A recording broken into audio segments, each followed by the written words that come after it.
बिस्मिल्लाहिर्रहमानिर्रहीम। रात गए पाकिस्तान की सबसे बड़ी अदालत से एक बहुत बड़ा फैसला आया। इस फैसले में लिखा गया है ये फैसला तहरीक इंसाफ के लिए कितना नुकसानदेह साबित हो सकता है और ये फैसला ठीक है या गलत है, ये आपकी खिदमत में अर्ज करते हैं। मामला क्या है? मामला ये है कि हर पार्टी इस बात की पाबंद है कि अपनी पार्टी के अंदर भी इलेक्शंस कराए, इंट्रा पार्टी इलेक्शंस कराए। इलेक्शंस का नज़्म नस्ख देखने का जो इदारा है उसका नाम है election commission of Pakistan.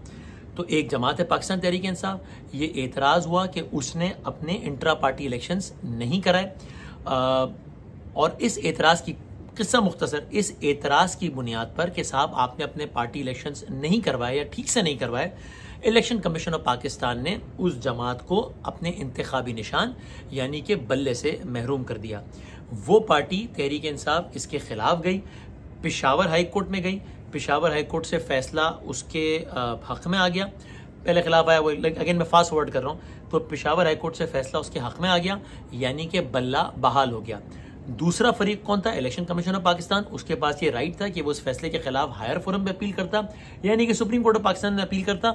Election commission of Pakistan गया सुप्रीम कोर्ट ऑफ पाकिस्तान में, पेशावर हाई कोर्ट के फैसले के खिलाफ सुनवाई हुई और फैसला आ गया। फैसला क्या है? फैसले में सुप्रीम कोर्ट ऑफ पाकिस्तान का 3 रुकनी बेंच मुसरत साहिबा और हेड कर रहे थे जनाब काजी फाइज ईसा साहब, चीफ जस्टिस ऑफ पाकिस्तान, और समात इसकी लाइव चलती रही, टेलीविजन पे सब देखते भी रहे। फैसले का खुलासा यह है कि साहब इलेक्शन कमीशन ऑफ पाकिस्तान ने 2021 से इस जमात पाकिस्तान तहरीक इंसाफ को इलेक्शन कमीशन ऑफ पाकिस्तान कह रहा है कि आप अपने इलेक्शंस करवाइए। ये वो वक्त था जब ये पार्टी इख्तिदार में थी। 2021 से इलेक्शन कमीशन ऑफ पाकिस्तान कह रहा है।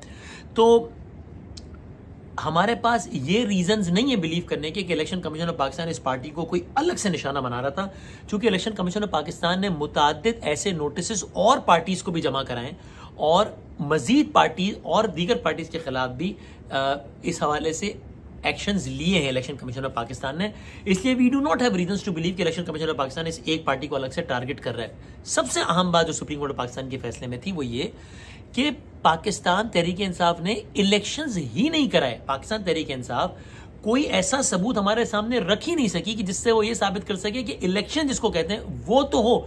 ये भी लिखा सुप्रीम कोर्ट ऑफ पाकिस्तान ने कि इलेक्शन कमीशन ऑफ पाकिस्तान को हम नहीं ये काम करने देंगे कि इलेक्शन अगर पीटीआई ने कराया तो उसकी माइनर इरेगुलरिटीज को तलाश करके उसकी बुनियाद पर एक्शन ले ले, नहीं, लेकिन इलेक्शन तो हो। इस जमात ने तो इलेक्शन ही नहीं कराया।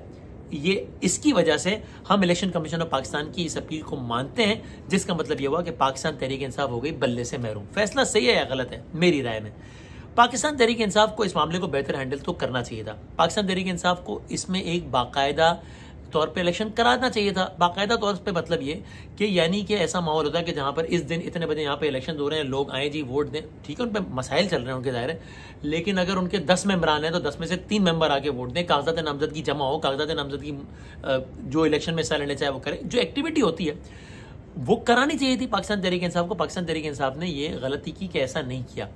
पाकिस्तान की दीगर सियासी जमातें भी कोई बहुत आइडियल इलेक्शन नहीं करा रही, लेकिन बहरहाल पीटीआई इस वक्त फंस गई थी और सुप्रीम कोर्ट ऑफ पाकिस्तान तक मामला आ गया था।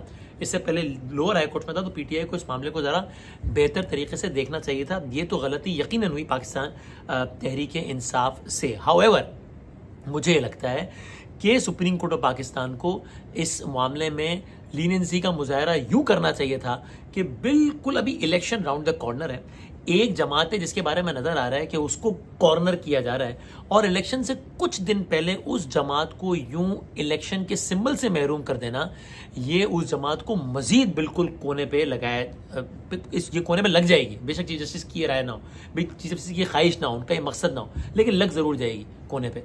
कैसे मैं आपकी खिदमत दर्ज करता हूँ। मुमकिन है, बल्कि ये है मेरे ख्याल में, कि आइन कानून टेक्निकलिटीज कागज पेपर के हिसाब से बिल्कुल ठीक फैसला हो कि जनाब आप पर ये फर्ज था कि आप ये काम करते, आपने ये काम नहीं किया, इससे इलेक्शन कमीशन ने आपको ठीक बल्ले से महरूम किया है और हम इस फैसले को अपहोल्ड करते हैं, या हम उस फैसले को बरकरार रखते हैं इलेक्शन कमीशन ऑफ पाकिस्तान के।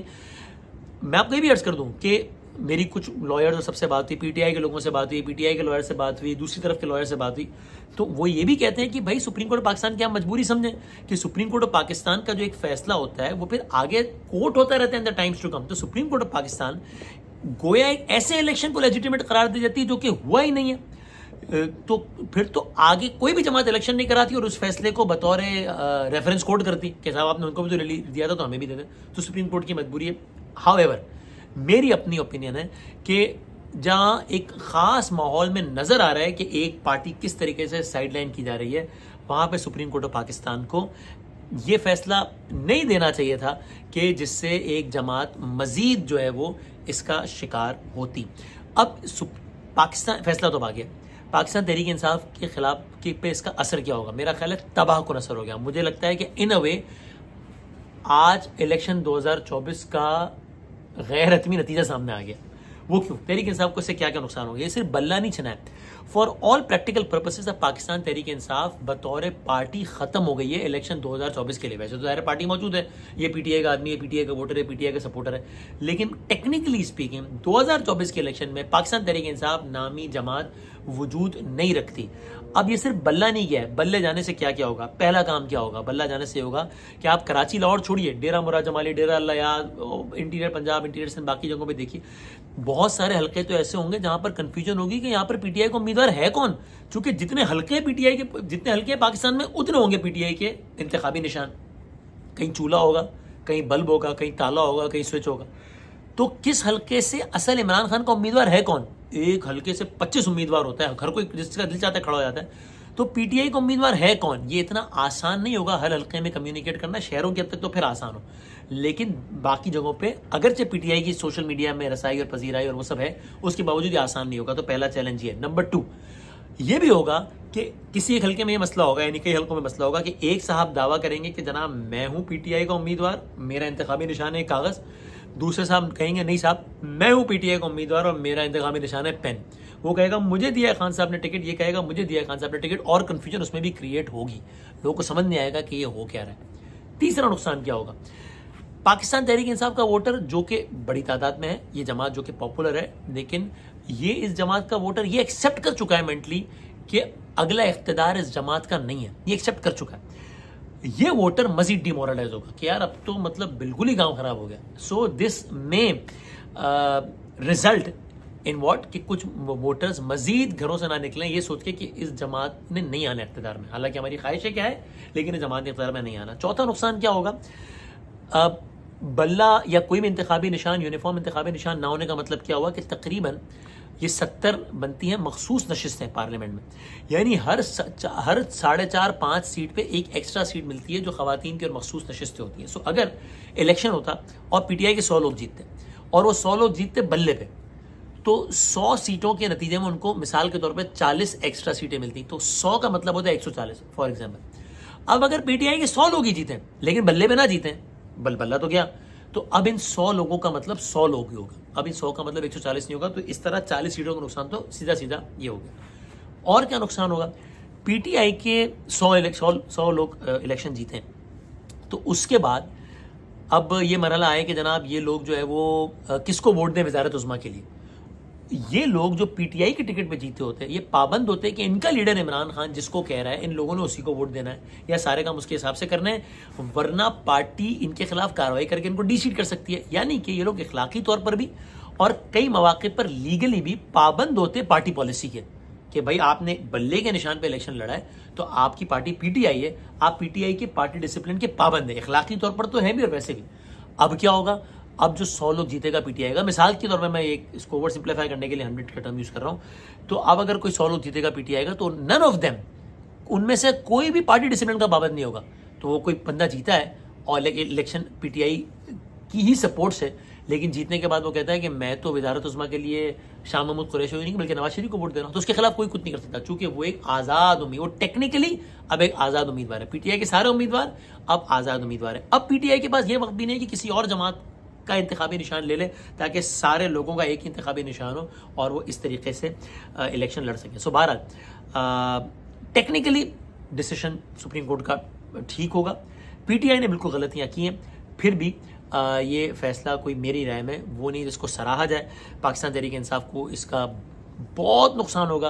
पीटीआई के मुझे लगता है इक़्तिदार में ना आने की सबसे बड़ी वजह, सबसे बड़ा जो जरिया बनेगा वो आज का ये फैसला बनेगा। मैं नहीं कह रहा कि सुप्रीम कोर्ट ने इसलिए किया होगा कि पीटीआई इक़्तिदार में ना आए, लेकिन बहरहाल ये होगा ज़रूर। और आखिरी बात, ये सारे मामला सब बेहतर होंगे जब पाकिस्तान का सियासतदान ये रियलाइज करे कि हम सबको अपने इख्तिलाफात आपस में रखते हुए हर उस चीज़ के खिलाफ जाना है कि जो कोई आईनी शिक या आईनी मामलात का सहारा लेके आउट किया जाता है इंडिविजुअल्स को या पॉलिटिशियंस को, इसकी हमें मुखालफत करनी है।